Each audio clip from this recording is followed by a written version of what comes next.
In this video, I'm going to show you how you can create collections on TikTok. Ensure you subscribe and turn on the bell notification to this channel for lots of educational guides and contents like this. Head over to your TikTok account, right? Click on your profile, wait for it to load up, click on this favorites, right?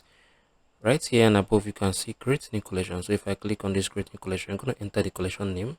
I can just type in yes, right? I'll click on this, make public, I'll click on the next.